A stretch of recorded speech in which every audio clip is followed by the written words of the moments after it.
Let's look a little bit about Peter's biography. Studying the biography of the writer, certainly helps us understand information about the author, which helps us appreciate the message that the author brings forth. Let's talk about the biography of Peter himself. Who was Peter? Well, he was born in Bethsaida.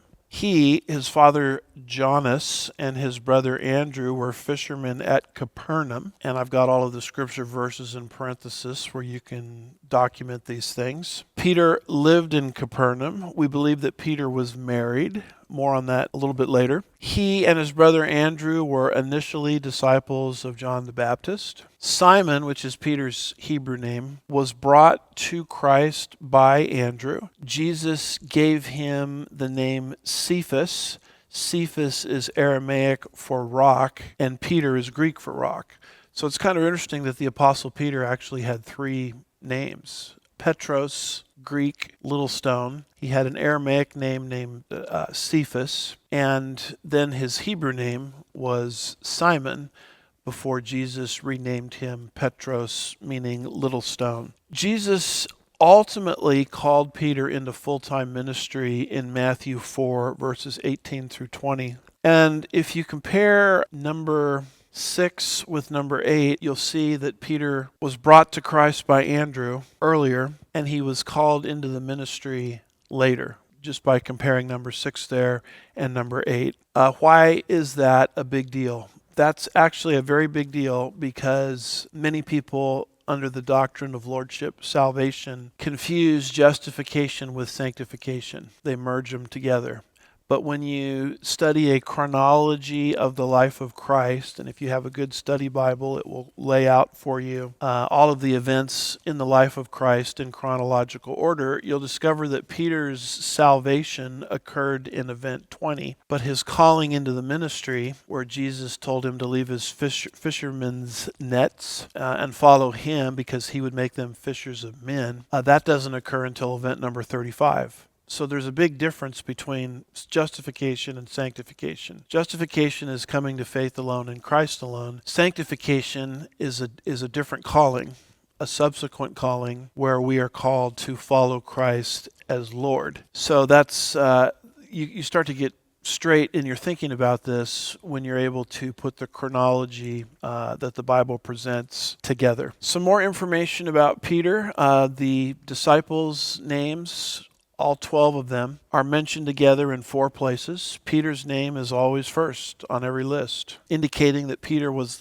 probably the leader of this little band of disciples. He was also one of the inner 3. He, along with James and John, witnessed the raising of Jairus' daughter and Christ's transfiguration. So within the 12, there was a more intimate group of 3, and Peter was part of that more intimate group. Peter, as you know, denied the Lord 3 times, but later repented. Peter was an eyewitness to the crucifixion. We saw earlier 1 Peter 5, verse 1, indicating that. He was also an eyewitness to the post-resurrection ministry of Jesus, and he was an eyewitness to the ascension of Jesus. Peter is probably the main man in the book of Acts, chapters 1 through 10. He was a leading figure in the early church. He, for example, presided over the church's choice of Matthias to replace the deceased Judas. He preached the opening sermon on the day of Pentecost. Jesus gave him, you'll remember in Matthew 16, verse 19, the keys to the kingdom, and he used those keys to open the door of salvation to the first Jews in the church age, Acts 2, and the first Gentiles in the church age, Acts 10. And he also laid hands on a very important deacon,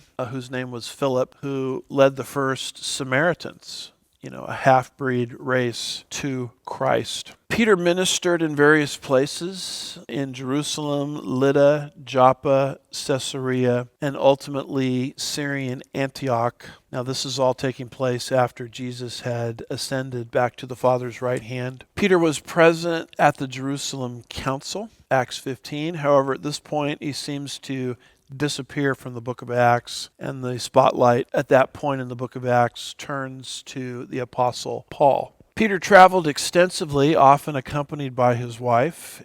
He paid a visit to Asia Minor, and as I'll show you a little bit later, or he could have paid a visit to Asia Minor, but he certainly paid a visit to Babylon, and we'll deal with that a little bit later. According to tradition, now this is late tradition as I'll show you, but it's argued that Peter went to Rome. In Rome, he was martyred by being crucified upside down in AD 67 or 68, just prior to Nero's death. So that's just a little bit of biography on our author.